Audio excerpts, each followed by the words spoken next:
Hey, Chandra. Hey, G, how are you? Happy Thursday. Happy Black History Month. Happy Thursday. Happy day before Friday. Happy being alive day. Happy. That's a lot of happy. Well, happy. Happy, happy, happy. Happy. Hello to everyone out there in Facebook world and YouTube world. Matter of fact, let me pull up my Facebook now so that I can make sure that I am saying hey to people as they pop Yes, up. Most yes. definitely. Most definitely. Indeed. I am as usual. I'm excited to be here and we're doing something different today, Mhm. and I'm excited about it. Chandra and I, decided to take a different approach with this week's episode and kind of look at what was in the news just before this whole shift in the landscape of things, and then look at where we are now. So, we'll talk about that later, but we do want to say hey to our people. Chandra and I just were talking the other day about the new teachers, first and second year teachers. We shout you out. We celebrate you. We encourage you. You're not the only one feeling the fatigue right about now, even though you just had the little break. Shoulders might be tight, but you already have been in the game so long. You're doing great. Keep up the good work. Stay in there and find your tribe and do Mhm. what um, your heart says to do, even in some challenging times. It's so interesting because literally right before I got on here, G, I was actually talking to a first year teacher, and she was in tears. How do I know if I'm doing a good job? How do because we're teachers, and no matter how hard we work, we're thinking we could always do better. There's no Yeah. question about that. And I said to her, I said, "What do your kids think? What do your kids say and do in your classroom? What does their work show you? If you Mhm. looked at their work from the beginning of the school year to now, Yeah. what do you see?" Her face lit up. It was one of those, oh my goodness, I needed to tell you, my kids were the only kids in this school, not Yeah. sword, right? It was one of those kind of things. Yeah. Oh my goodness, I meant to tell you, I had so much fun with my kids. Kids enjoy being in your presence. They enjoy being in your classroom, right? Lots Yes. of learning is going. The kids will tell you if you're doing a good job Yes. every single day. Yes. Every And single day. even someone was just telling me a story about how a parent encouraged her and told her she was really in the right place at the right time. And we all know everybody wants to hear something encouraging. So to hear it, you just gave an example from the students. I just gave one from the parents. They still make you feel the same way. Yes, and confession time. It also makes, some of us old heads feel kind of good. I got a shout out on Facebook. I was so excited. So a teacher that I mentored 15 years ago, Mm. put up a Facebook post and was like, Chandra, thank you for your mentorship. I'm still using some of the things that you taught me now to mentor other teachers. And I Mhm. was like, first of all, wow, I've been doing this for 15 years. I've been coaching. Okay, I'm gonna take that. But each one teach one. And the fact, so sometimes you never know, you feel like you never know your impact. Mhm. But so thank you, Nina. Appreciate you for saying it and putting it forward. And thank Mhm. you for paying it forward, right? So Yes. now she is mentoring teachers. And so Mhm. think about the effects of the classrooms over the years, right? So you're teaching one and they're teaching one. And Mhm. like that is just the power of this job and this profession. It's just it's just powerful. It's amazing. And you may not hear it every single day that you're doing an amazing job. You may doubt some days that you're doing an amazing job, but check in with the people who you're working with, who you're working around. You'll know. And how about being the Nina? How about telling the colleague that you're working with right now That's what a right. good, and it doesn't matter that whether you're the newbie or whether you were in 4 years or you were in 40 years. It's okay. You said pay it forward. You can pay it forward, and more than just, to the ones who get to benefit from your mentoring, but how about get to benefit from your encouragement, Mm-hmm. from just your observation, or even if it was, I just appreciated the fact that you dropped off that candy bar on my desk. You don't know how much I needed it at that time. It just might, it helps to make us all feel better about every day that we're in our roles, in our jobs. That's right. It's a we haul, y'all. We all have to take care of one another. And I didn't Yeah. coin that. So, thank you, Sade, my good friend. But it really is a we haul. And I am 110% behind encouragement. And you know how I feel about wellness and support and taking care of one another. Mm-hmm. And we need to take care of ourselves and we need to take care of each other. There's Yeah. no doubt about it. It's the little stuff that Mm-hmm. we do every day that Mm-hmm. makes a huge difference over time. It does. And Yeah. having connections and having colleagues, friends, family that can offer you support. Let's go bowling. Let's do puzzles. Let's make vision boards, whatever it is. Making sure to take time for yourself and to build relationships to help you kind of sustain yourself as well. Mm-hmm. Mm-hmm. That's right. Where are our administrators? Oh gosh, Listen, I'm telling you. hold them up. Hold them up. Yes.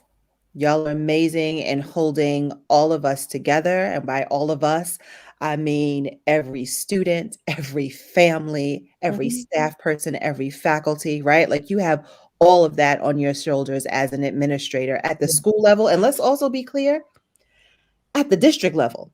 Yeah. Right? So we're talking about administrators all up and down and around the Yeah. spectrum. And like all of us are feeling it. And we need to acknowledge that we have administrators here who are carrying all of that on their shoulders. Mhm. And, it wouldn't hurt to reach out to those folks too, right? You see your school leader and they're doing what they doing, and hey, how you doing? You good? Just check in because it's a lonely place. And let's confess, I have been a person who at one time said, "What makes her think? What makes him think I have time to do A, B, C, D?" So we're not trying to pretend that those feelings don't come out appropriately, inappropriately. They come out sometimes. Yeah. But in the big scope of the work we're doing, they also have people just like they are making requests of us, making requests of you, hearing complaints from parents, hearing expectations from district leaders.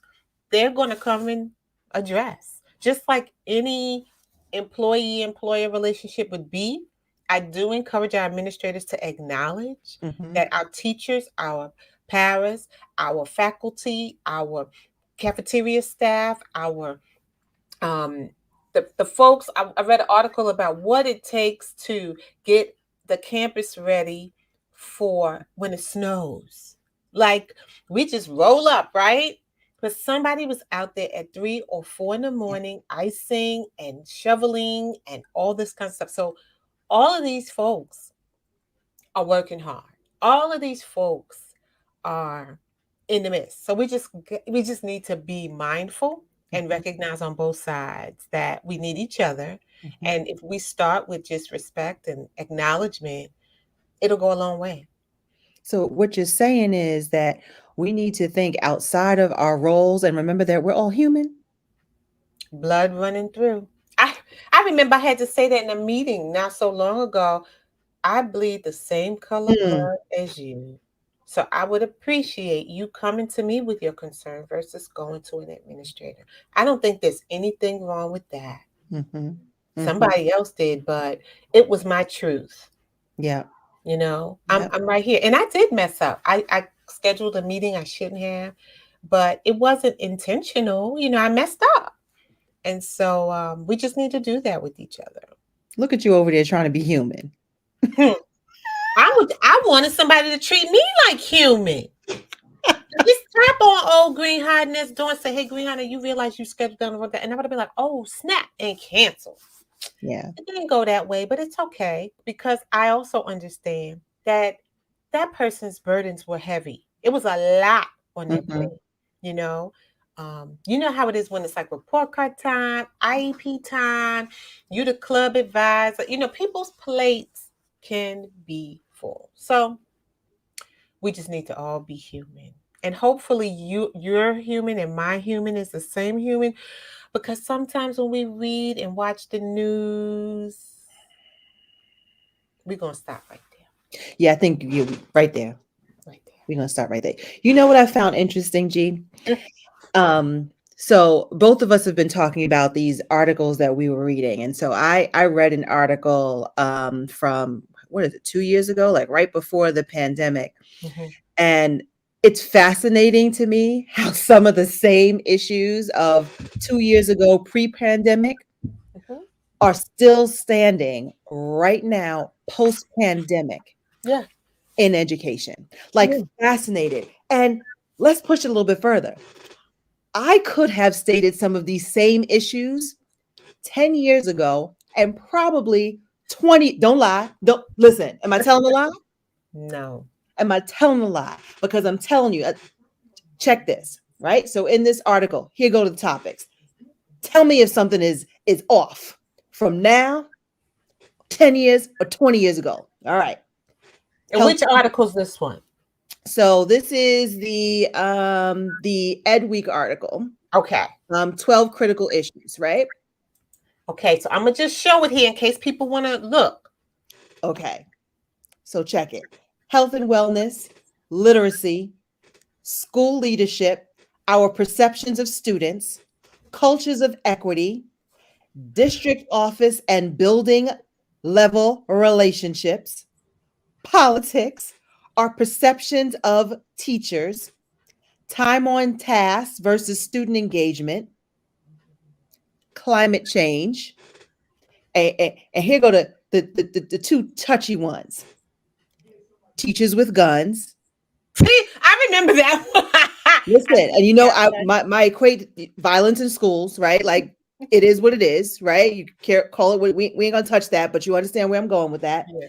And then vaping. So vaping, drugs in school, right? So how many of these issues from 2019 are still prevalent now and were prevalent 10 years ago? The interesting part about it too, this article was written in December 2019. So this was before we even knew anything about a pandemic. So when folks want to say the pandemic, blah blah blah blah blah, this is pre-pandemic. There we go. And the things that you read, I think every last one of them, except the vaping and the teachers with guns, are still headline news of our time. And honestly, vaping has been replaced by opioids. That's So right. drugs are still an issue in our Mhm. schools, right? I mean, in our culture, though, I know that that article is talking about facing education, but it's facing education because education is the culture. It is the day-to-day lives of families and children. Mm-hmm. Mm-hmm. Mm-hmm. Yep. Our schools are merely a microcosm of our society. Yeah. That is our reality. That is our reality. And another part of that reality is how well are we dealing with any of these issues? Hmm. How much has changed? Yeah. Hmm. You know, not to say that I'm going to call him or anything, but I wonder what led Peter DeWitt to write the Mm, article. And I would wonder, I guess maybe we should have checked if he wrote an update, like a comparison mm, article to this, mhm, because the truth of the matter is he would really just be writing an update because I'm telling you, everything you said mhm, is still an issue of our time. mhm, mhm. It's what is interesting. I'm just thinking about like this update and kind of where he was, Yep. and if I think about health and wellness, which is really interesting. Guess what his focus was on health and wellness in 2019? Hold on. What was it? Getting sleep? Well, the focus was on students and their wellness, Mm-hmm. anxiety, depression, all those kinds of things, right? Right? Which Mm-hmm. still true and heightened. And now I would add teacher wellness. Yeah. I would add all educator wellness. I would add school leader wellness. I would add central, right? Mm-hmm. All of that in that space. Yeah. All of that in that space. The article that I read, and we are going to toggle between these two. Mm-hmm. This is the one that I found, Critical Issues in Education Heading into 2020. As you can see, it was written in January 2021. I mean, January 21st, 2022. I just want to read something, how the article starts, and it makes me think of what you just said. Mm-hmm. The topic is talking about family factors is a critical issue in education heading into 2022. But it says expecting people to, quote unquote, leave their home life at the door and focus only on the task in front of them is an unreasonable request for anyone. Then it says, especially for children. So, you know how we do. We as educators always focus on the children. But that sentence could have stopped with everyone. Because when the teacher, when the school counselor, when the administrator, when whomever comes to work and they can't leave their stuff at the door, Mm-hmm. it still impacts children Mm-hmm. just as much as when children come and they have stuff in many ways that they don't even know how to manage, that they can't leave at their doors. So Mm-hmm. I just thought it interesting, the idea of leaving things at the door. Not this environment has not even allowed for leaving things at the door in the past, and now there's so much to be left at the door that in current times. It's just an interesting thought to share. Well, it's interesting because I wonder, I think that we've always had this conversation about not making kids leave things at the door, the whole child, right? Like Mm. they bring their whole selves Yeah. into the building, right? It's Mhm. just absolutely. But we haven't as often had the conversation about teachers being allowed to bring their whole selves into the building. And I look at it in two ways. And again, I'm just thinking about a conversation I had with a teacher. So I'm looking at it in one way. When this teacher said to me, I'm sitting in faculty meetings and I'm not speaking up, right? Because I'm not sure that what I say is going to be accepted and or welcomed, Mhm. right? So I'm not comfortable yet being who I am Mhm. in this space, right? And there are a number of Number of reasons reasons for that, why. Yeah. right? Number of reasons. And then, of course, the other side of the coin is, you know, I got a lot going on. I'm a full person. Maybe I've experienced some trauma. I don't know how many people have not, given our current COVID situation, but it's jazz hands for me. I'm not allowed to bring my trauma into this space. There is no place or space for me to download, Mhm. sometimes even take a breath, take a walk, kind of like no place for me to be able to decompress. Like I'm expected by the time I hit that door, from the time I jump in my car and hit that door, Mhm. get Mhm. it together. Kindergarten teacher, that's you. You know what I'm saying? Yes. There we Yeah. go. There was a Right? video out recently where the teacher was in the hall. I don't know if you saw that, and I don't know what had happened. He had got off a call and he looked a little down. It was on the school camera. And then he walked up to his class, and then he literally like he became anew Mm-hmm. because he was going into that classroom. And a lot of people do that. And it's because they're forced to. And the Mm-hmm. children read us. You come in there looking low. You come in there looking sad. They'll be like, "What's up with you, Miss Green Honey? What's going on?" Miss Mhm. Joseph was said. They will ask those questions. Nothing, I'm fine. I'm fine. And they'll look at you like, always. And because why? Because in most cases they care. Even if they're Mhm. rambunctious, they don't listen. They seem like you got to talk to them over and over. They won't turn the paper into the right bin. All of that. They still care. They do. Exactly. So, unlike topic number one and health and wellness, I want to encourage us, as always, of course, that we need to be thinking about our kids and our families and their wellness. And I want us to be thinking about our own wellness and the wellness of our colleagues and our supervisors. Like, I want you, if somebody is walking down the hall looking dejected, check in Mhm. with them.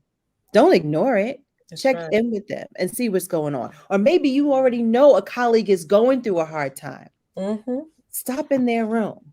Mm-hmm. Do you need a minute? You okay? Yeah. What, like, just let's just do those checks with one another, because sometimes folks are not all right. The parents are the ones that also need to be checked on because if you think about how I know I was talking to one recently and she was just saying how we're all over the building every day. I don't know what my schedule is going to be like. Um, and that's not easy.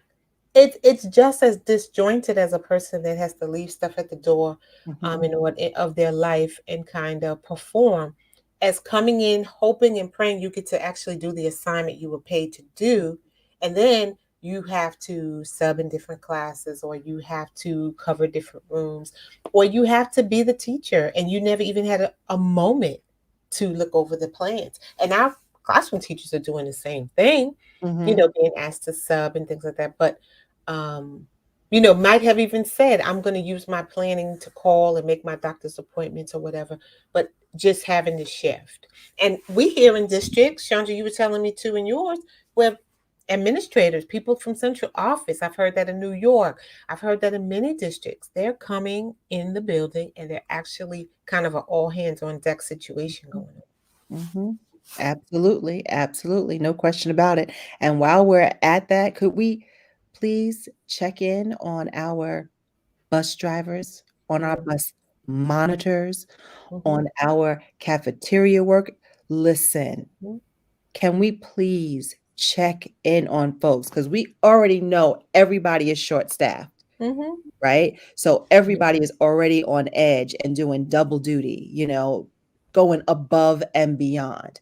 All Mm-hmm. right. So let's show a little bit more grace. Yeah, Little absolutely. bit more grace. And I mean, how many times do you see, the bus drivers drive up, the kids get off, whatever the case may be? Sometimes the adults that are receiving those kids don't even say boo to the No. driver, Mm-mm. don't even acknowledge Mm-mm. their presence. Yeah. And the same thing with the bus monitors. Don't even acknowledge their presence. You drop Mm-hmm. your kids off in the cafeteria and keep it. You don't even bother to say hi. Mm-hmm. Yep. And even as educators, let's take a minute and acknowledge that sometimes we haven't done that for our children's schools either. Mm, Like, I'm in a rush, I can't. No, that's even more why we should, because we know what that's like to get 12 boxes of chocolate covered cherries. We know what that's like, you know, 12 Starbucks gift cards or none. The colleague next door got eight, you got none. That mm, feels awful. And we don't have to wait for May Teacher Appreciation to do these things. How about just thank you? Thank you. mm-hmm, So in this article, it also talks about class sizes. Budget cuts result in less money for staffing and larger class sizes. While educators are aware that one of the most significant factors impacting both the short term and long term benefits that translate to student academic success is class size, this doesn't change the fact that educators still have to work within budgets set by the school. mm-hmm, mm-hmm. Mhm. And can we add the COVID component of that? Because I've suppose I already have a class size, and now we have a teacher shortage, and now I've got other students. You see where I'm going with this? Yep. And you and I were talking about all the COVID coins that are rolling in. Oh, that's COVID dollars, COVID funding for those who didn't understand that. So there are millions of dollars that have been dispatched to states to offer support in terms of COVID relief. And there have been some articles.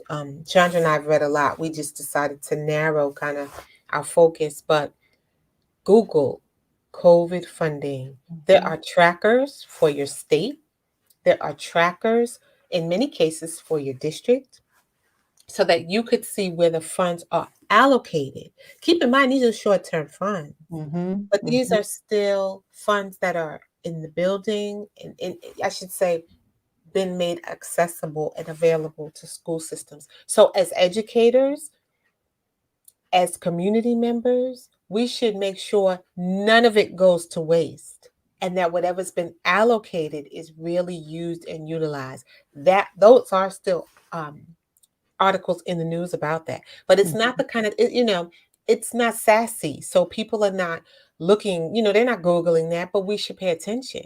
Mhm. And Mhm. like you say, Chandra, we don't want it to just be on Sharpies either, right? I'm just saying.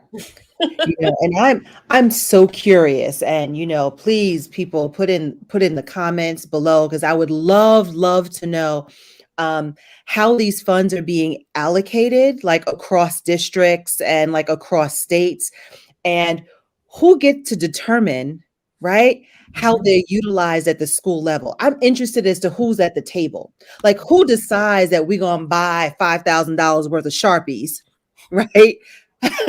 As opposed to doing something else with the funds, right? Yeah. Who decides that we are going to get, more copies of workbooks Mhm. instead of possibly investing in more youth workers and social workers, Right. and Yes. who decides that? Yes. I'm Yep. so curious about how those decisions are made and how they're made differently across districts and across states, because I know that there are differences, Mhm. but I really want to know who's at the table. When the rubber hits the road, who's at the table at how these resources are going to be utilized within schools. We have to remember that.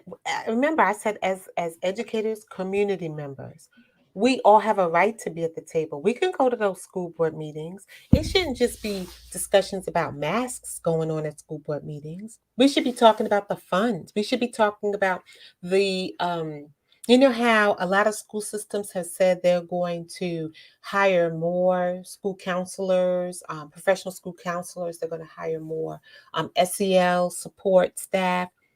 These funds are temporary. So you want to come before the board and express not gratitude in a kind of sovereign, a servitude manner, Mhm. but acknowledging how those additional funds are helping if you're seeing where they are, so that when later they're considering cutting, they don't cut them. So we do have to be a part of the conversation, both through our professional unions, through our advocacy as community members, because a lot of people also think, I don't have kids anymore, I don't need to worry about that. But really, those are our tax dollars. We all have a right to express our desires and concerns, um, and come to a school board meeting like any other person that wants to communicate their concerns. But Mhm. we should be paying attention. Yeah, yeah, and I would definitely charge people to find out, right? Like, find out how these funds are being spent. This is like over what, 3 years? You know, Mhm. ask the questions. Ask the Yeah. questions. I think it's really important. And if people don't know as you are asking the question, that's pretty telling too, right? So get to the folks who do know. Mhm. And your school committee might be one of those places. It might be your actual school leaders, whatever, but find Yep. out. And while we're on the conversation of school committees, that's also fascinating to me how they differ so wildly. who has access to school committee? And I say this because I know, G, that you mentioned that, everybody has the right, and it's true. Mhm. So I will say that I know that there are some school committees that, yes, you can go and you can sit on, it's open. You can't necessarily speak, right? Like you've Mhm. got to get on a list and Mhm. there's this whole process to it. But I also want to say about the timing of some of these school committees. Mhm. Now, I have been at school committee meetings that have started at 6 and gone till 11 and then left and they were still going on. Mhm. So when I talk about access, right, I'm talking about Mhm. families, Yeah. folks who have kids, who have jobs, right? Like transportation issues. So, I'm always like, who really has access to school committee meetings? And I'm sure there are differences, across districts, but Yeah. I'm always watching that sort of thing. So when they say, oh, yeah, everybody can go, but can everybody really go? Well, one benefit of the pandemic, even though this was going on well before the pandemic, is that a lot of them now are online. You Mm, can see them. Well, remember how back in the day it felt like it was like a grand jury and you'd have to be subpoenaed to be able to go to the school board meeting? That's changed. At least you can watch it. Um, at some districts, they have like a special channel that you could just know to go mhm, to. So I mhm, think in that regard, it is more accessible in terms of the information to people. But I just think in our busy lives, we don't think about it. That mhm, becomes a back burner issue. But for those who can afford the time, have the flexibility to take leave to go serve or to go speak, I say do it. Do it on behalf of your church, do it on behalf of your synagogue, do it on behalf of your civic organization, do it on behalf of your neighborhood watch.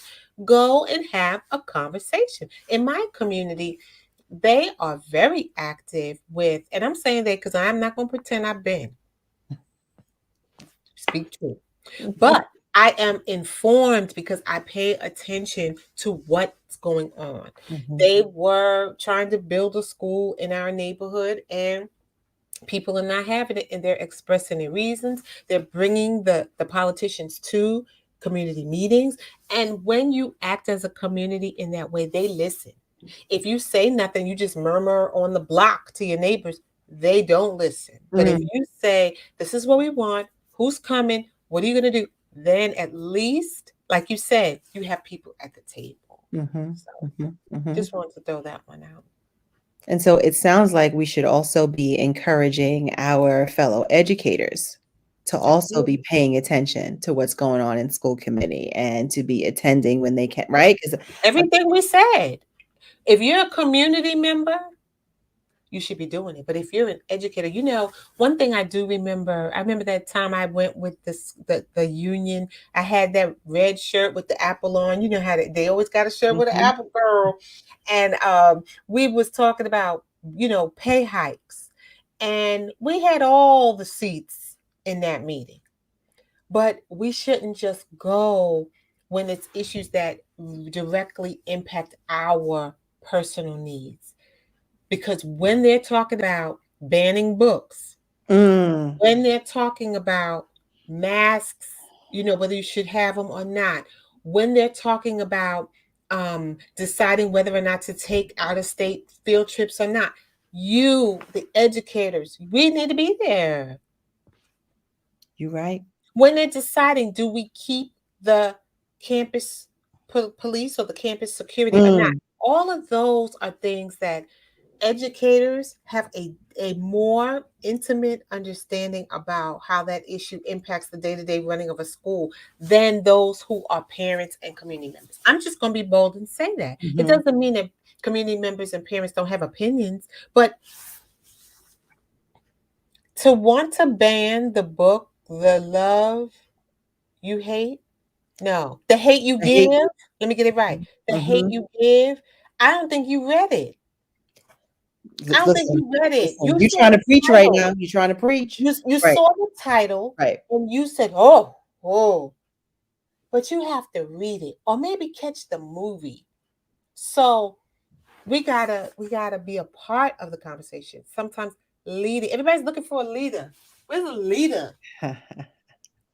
Let's be the leader. Let's say Mm, something. Jonathan always talking about like opening our mouths and saying something. It mhm, requires that of us. So we're talking about in your community level, at your community school. There, mhm, I remember as a mom taking up matters at my children's school that I would not take up at the school I work at. And mhm. that's okay. That's right. That's okay. Mhm. It's a different role. Yes. Mhm, But mhm, when I spoke up, people were like, she's a math teacher. Because I went when they was talking Common Core, when the parents were like, this is stupid. I mhm, don't like this. This is hard. I'm like, but y'all want your kid to take an SAT, don't you? You're going to want your kid to go to college in a few years, right? So what? You want the things to stay stagnant and the same. I'm going off task here. mhm. But you get Well, my point. You most got to deaf. go speak up. Well, listen, you done brought up the children and academics. So Okay. I want to touch on this article and this topic on our perception of students, right? And so I want to read this section. It says, for the last year, I have been involved in some interesting dialogue in schools. One of the areas of concern is the perception educators, leaders, teachers, paras, whomever, have of their students. Sometimes, hold on now, we lower our expectations of students because of the background they come from, and other times we hold unreachable expectations because we believe our students are too coddled. And even worse, I have heard educators talk about certain students in very negative ways with a clear bias that must get in the way of how they teach those students. I'll leave Jackie, that was right there. that Peter? That was Peter. Peter said a word there. Yes, he did. There's so much to, as they say, unpack. Right, right. We There's love so that much. word. We love that word. There's so much to unpack on that one. Oh my Yes, there God. is. Right. And I think about the roles that we play as teachers all the time. And there isn't a teacher, an educator on this line who has not heard a colleague say something inappropriate about a child Mhm. or do something inappropriate, right? And by inappropriate, it is what I like to call, would you do, say, or act that way if their family member, Right. their parent, their mama was standing there? Mhm. Would you act in that same way? Mhm. Would you want that teacher to act in that same way to your child? Mhm. I was hearing this article recently about parents who have students that cannot either fend up for themselves or Mm, speak for themselves because they're special needs, and the harm that they're experiencing and what the parents are trying to fight for. So in those same ways, I've known instances where staff have done inappropriate, mean spirited things to these children, and they could never go home and tell their parent, Miss So and mm, so, kicked me, or put a post-it note on my chest that said dodo, or whatever it is. When Peter's talking about, goes from that to a student that is new to this country and learning our language. It goes to students that have struggled all through school and are in high school and are at, you know, middle school levels, maybe elementary levels. It involves by race, mhm, culture, all kinds of things. mhm, mhm, mhm. And we cannot stand by, Chandra, and allow that to happen. Absolutely. Absolutely. It is our responsibility to interrupt it. There is no doubt in my mind. But I will tell you, and I'm sure you can attest to the same, that you have seen and heard, Mhm. and you go into the hallway because, maybe I didn't hear that right from I my didn't hear class. that right. And there are four other adults Mhm. standing in the hallway, Mhm. and nobody has said or done anything to interrupt that. I remember one where the adult, I'm not going to get into titles so people don't try to guess my story, but the male adult said to the boy who was struggling, he got pulled out because he did wrong. I don't know what he did, to be honest. But when he was pulled out, he was not cooperating, right? But he was being emotional, the student. Mhm. And the male said to him, "Stop acting like a girl." Mm-mm, mm-mm, He lost it. mhm, He he lost it. And I was incensed. And it was nothing to do at that time.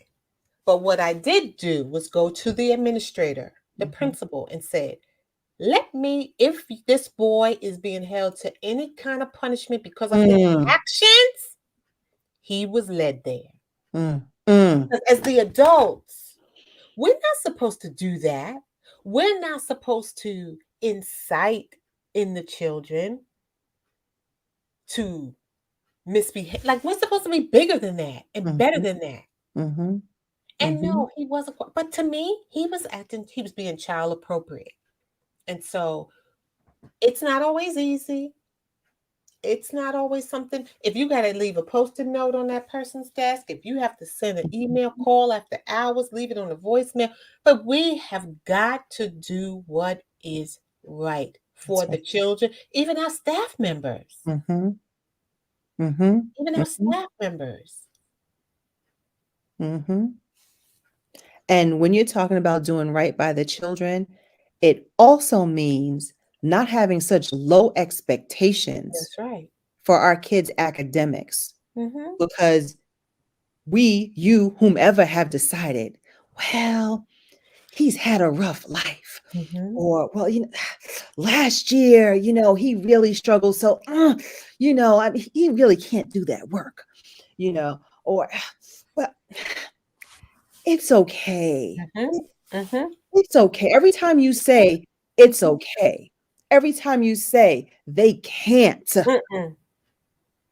every single time you've done wrong by a student. That's right. And You've done wrong. sometimes, don't you think we have to say to the student, "I know you might have felt that way, but we got to change. We got to make some changes." So it's got to be a day that somebody Mm, says, that's right. "Okay, I understand that this was what happened, but I believe that we together can make a change." Come on. We got to say it. Come Who, on. at what point is it going to be happening? I'd like to think that the parents are saying it at home. So Mm, at least when they come in the building, let's join hands with the parents and say that. love on them. But let's also be straight. We've all had those kids that, whoo, they took a lot out of us. So we're not going to try to pretend like it's all hunky do. Every single child, you're going to be like, "Come here, sugar." No. Yeah, that ain't what we're talking about. But we are talking about our responsibility as educators.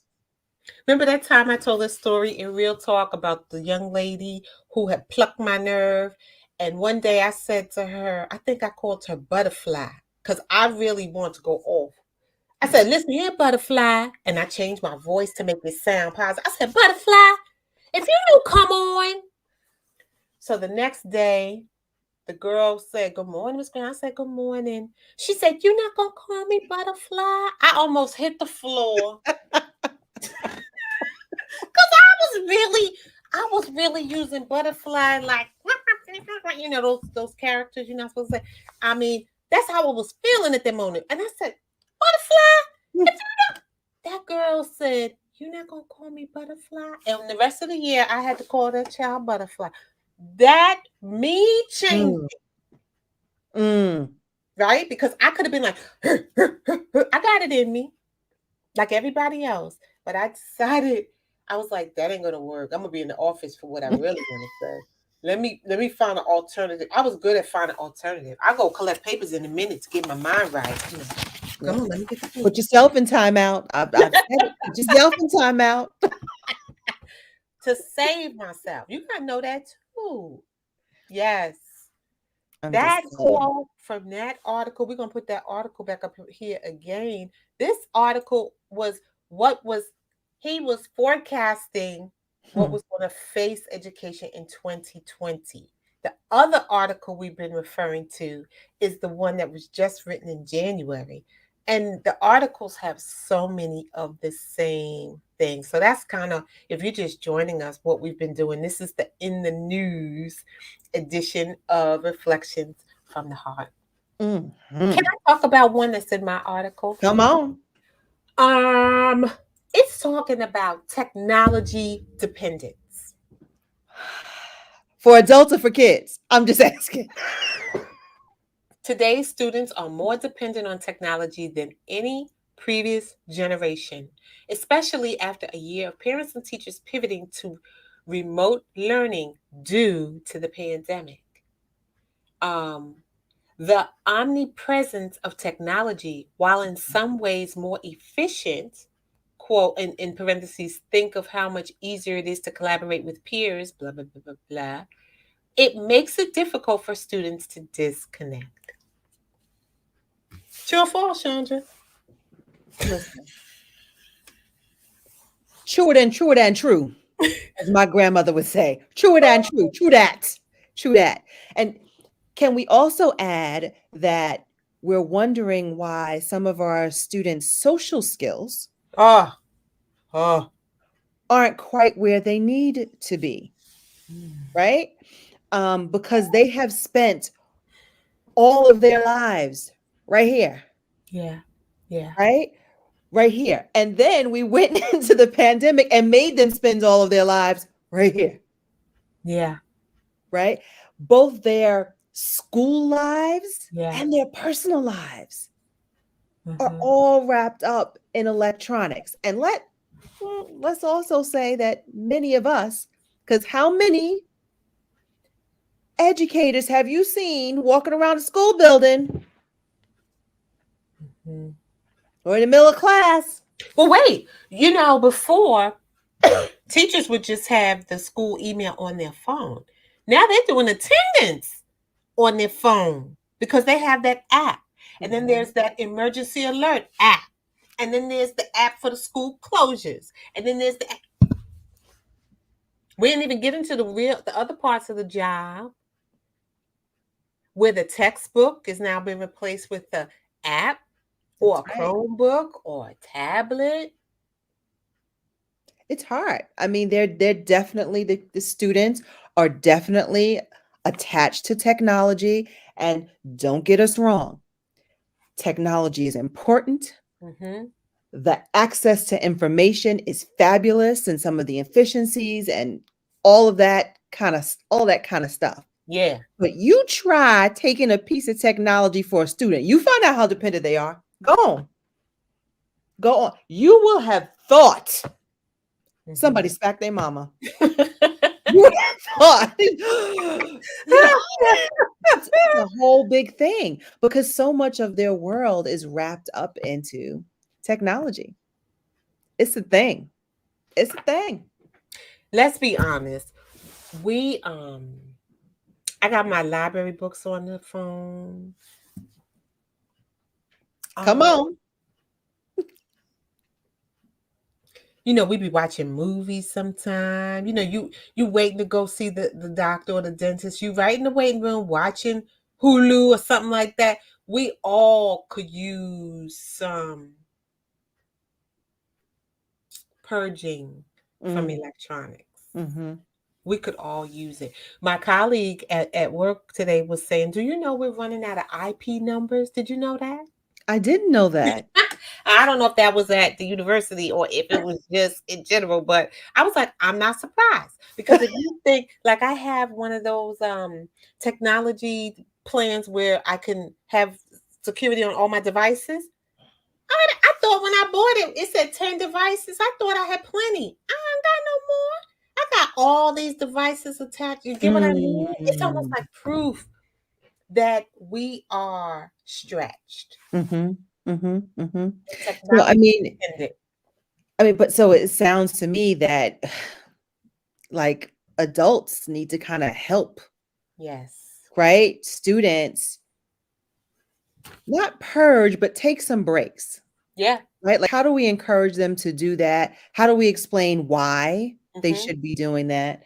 And how then do we help them regain, relearn, or learn from the first time for some of our students who hadn't even been in a school situation, Yeah. or their whole life they've been growing up with technology. Mm-hmm. We've got to build in opportunities for kids to learn how to socialize and interact through You, other means than yeah. technology. Remember we used to do pen pals? These I kids, they would do. be like, a pen? You want me to write on a piece of paper and put a stamp on it? Remember that? I do remember I those. would be looking forward to my little mail from my friend from whatever state. That stuff is like seen as old fogey, but that's stuff. I don't know if you're gonna get people to do that. I'm not even gonna propose it. No. But the other thing I want to remember, and I'm looking at the article, it says teach students how to connect, how to disconnect. This is easier with younger students Mhm. since their experiences with the technology are still new. And we were visiting family, and the relative's child had a friend that would kind of ping into the house, and we were talking about how does that work. She was like, and then my son doesn't even realize you can't just bring the tablet over. I could be dressed inappropriate, so now you got to, hey mommy, there's Billy.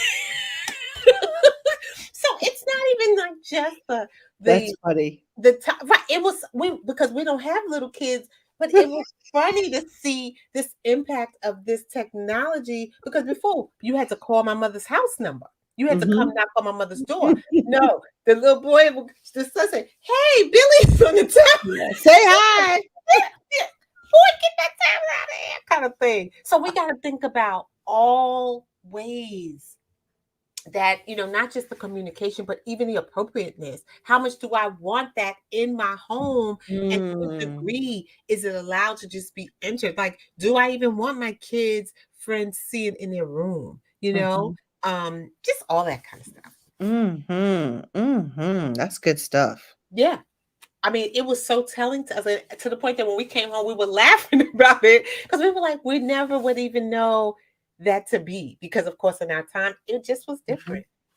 And it's not going away, so we do need to figure it out. No, it's not.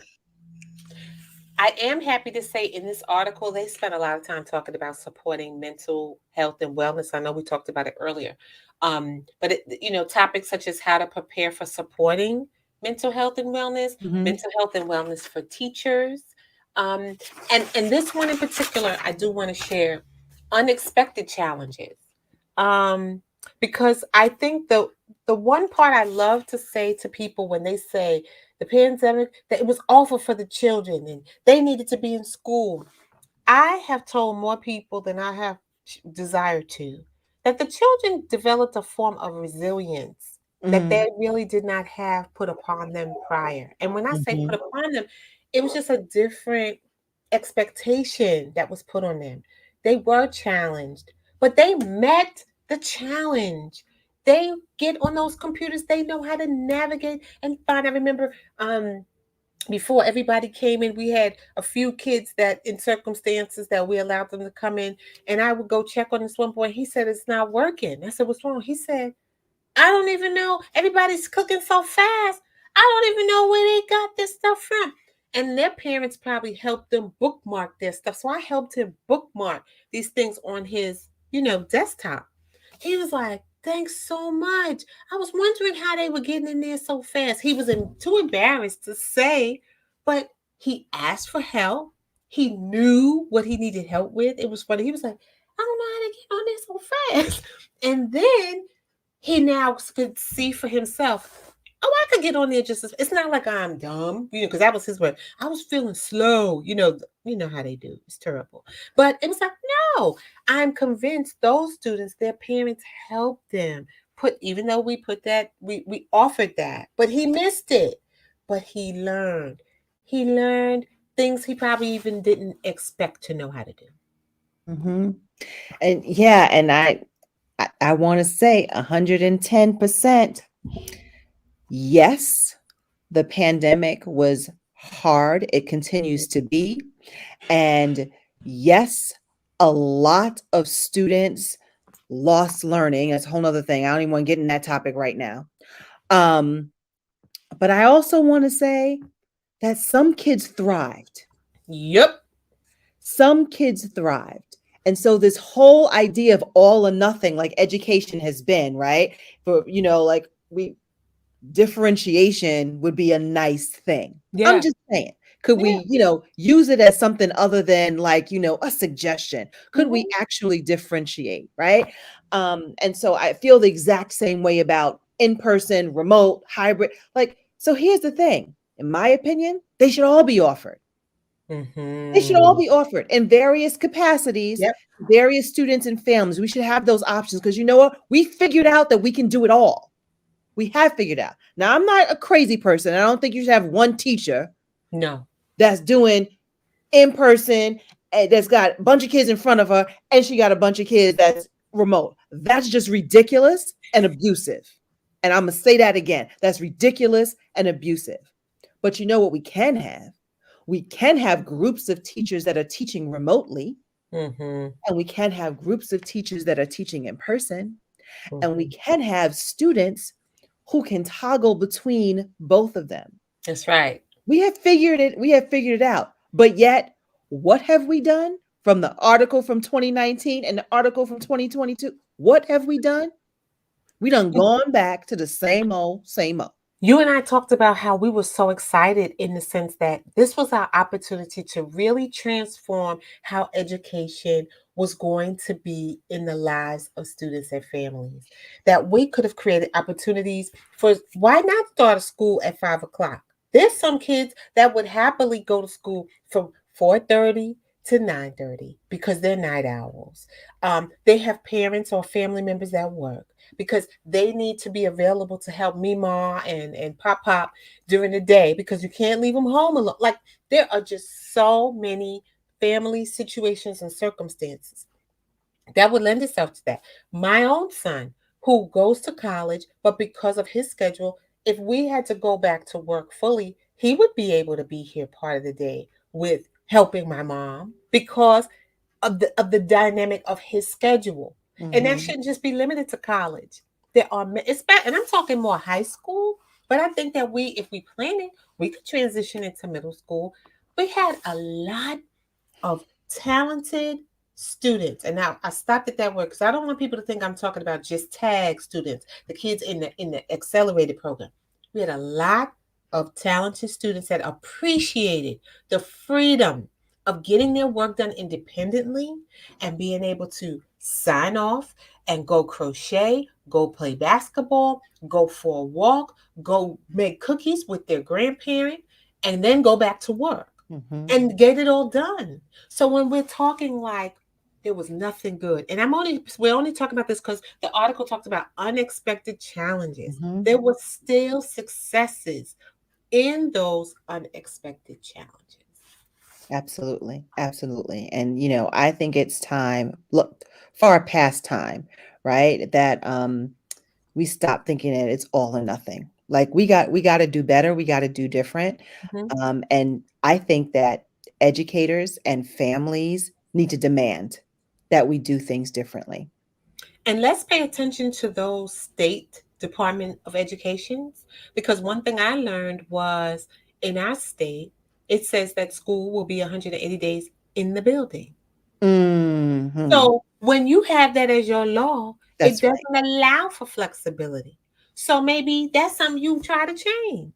Mhm. So you'd have to start with changing that so that you could get what we're talking about. That's But, right. but we have already seen from the pandemic, we had kids graduate high school, we had kids graduate college, and it still was remote. So let's stop making it seem like you said, an all or nothing. Mhm. In the building 100% or nothing.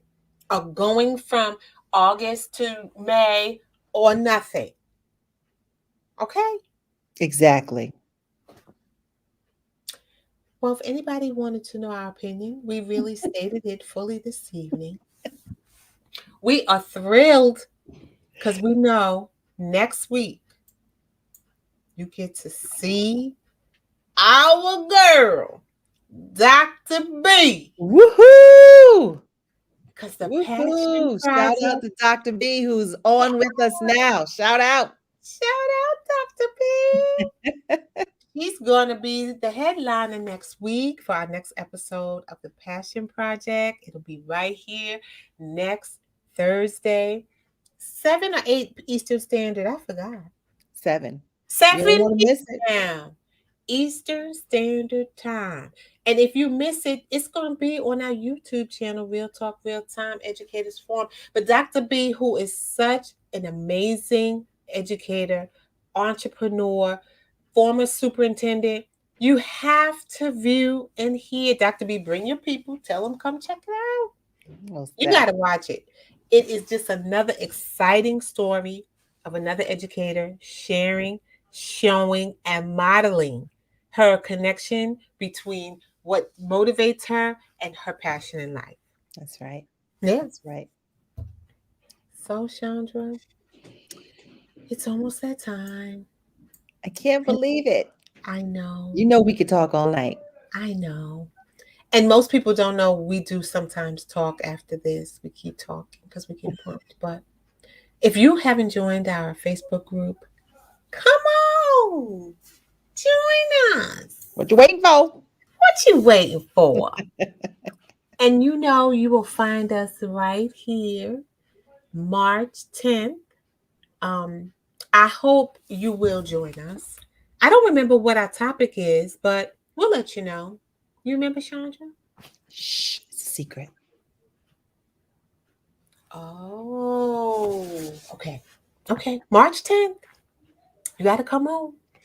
So we went over a little bit, y'all, but you know how we do. We usually stay right on time.